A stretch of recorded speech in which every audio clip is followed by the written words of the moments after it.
Welcome to Stirling, Scotland. I'm Sam Garza with the World Travelers Today, and in this 3-day journey, we're going to visit Stirling Castle, the Wallace Monument, the site of the Battle of Bannockburn, and much more. Join me and let's explore Stirling together. Stirling is a 30-minute train ride from Glasgow and a 50-minute train ride from Edinburgh. Stirling can be a city that's overlooked by some travelers and they don't add it to the itinerary because they're heading from Edinburgh up to Glasgow or to Oban or up to the Highlands and going towards Inverness or Skye. But I highly recommend you add 2 nights to your itinerary here in Stirling. The city has a lot to offer, and in fact, it was the former capital of Scotland. The Church of the Holy Rood, whose roots date back to 1129, is a living testament to Scotland's rich history. Despite a fire that destroyed it, the church was rebuilt in 1414, a process that spanned over a century. The church's name is derived from a relic of the true cross of Jesus' crucifixion.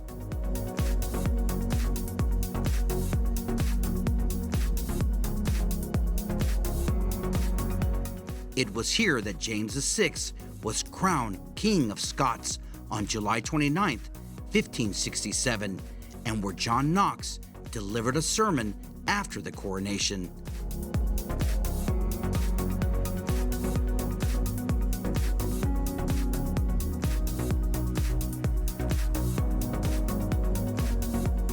I made my way up the old road from the church to Stirling Castle. The castle sits upon a volcanic crag and has been fortified for centuries.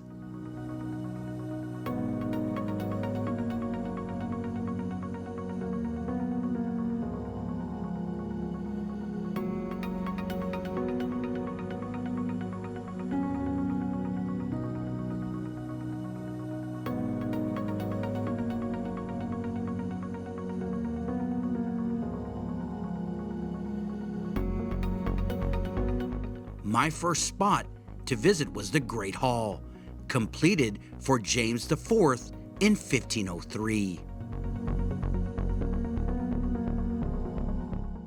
Just made my way to the medieval hall, which is the largest medieval hall in all of Scotland. It's fantastic. The beams inside from the ceiling are incredible, and throughout history this has been a gathering place to celebrate the kings of Scotland, royalty, but even James VI, to celebrate the birth of his son, rigged up a boat in the hall and served fish to his guests out of the boat.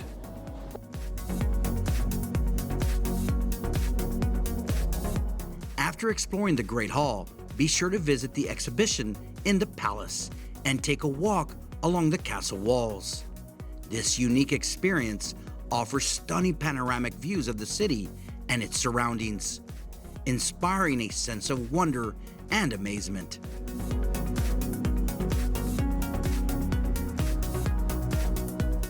Near the castle is the new Stirling Distillery. The new owner has refurbished this beautiful old Victorian building, and it prides itself on their Sons of Scotland brand, which the whiskey is drawn from 4 different regions in Scotland. I had a wonderful time here, and the tasting experience is one I highly recommend.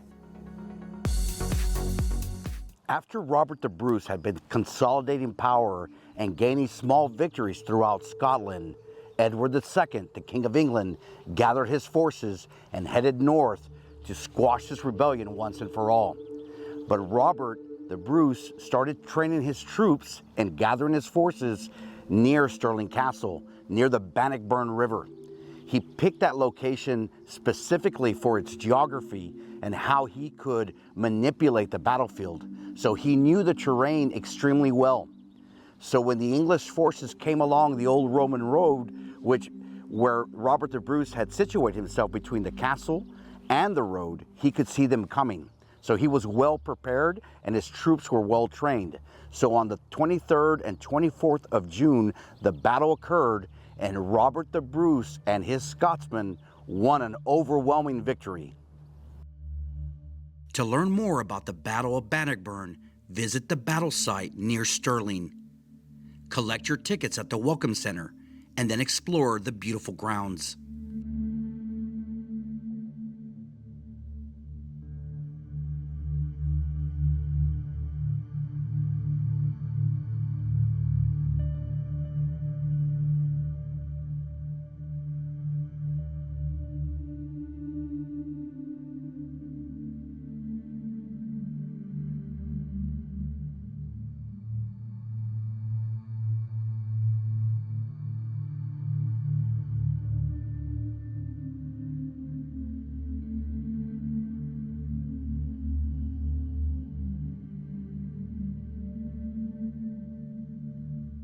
You will find yourself on the spot where Robert the Bruce commanded his troops and led them to victory.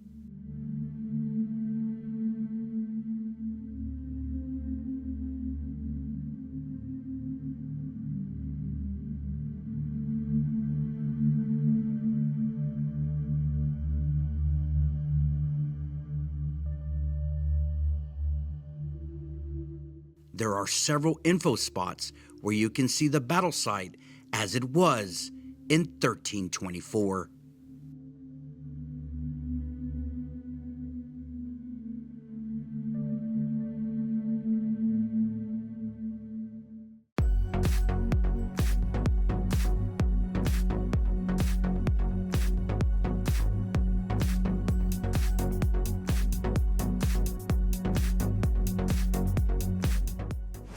Just arrived at the National Monument of Scotland for William Wallace.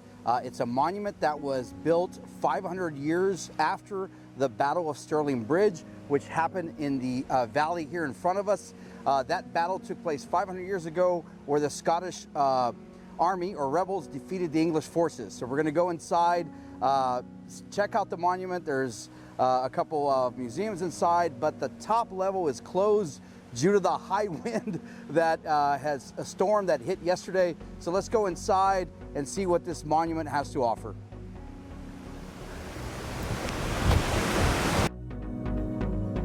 Unfortunately, I could not record inside the monument, but it's definitely worth visiting. The top of the hill provides stunning views of the countryside. I hope you've enjoyed this video on Stirling. Please like and share, and watch our other videos on Scotland and other parts of the United Kingdom. Thanks again for watching, and remember to spark some joy when you travel.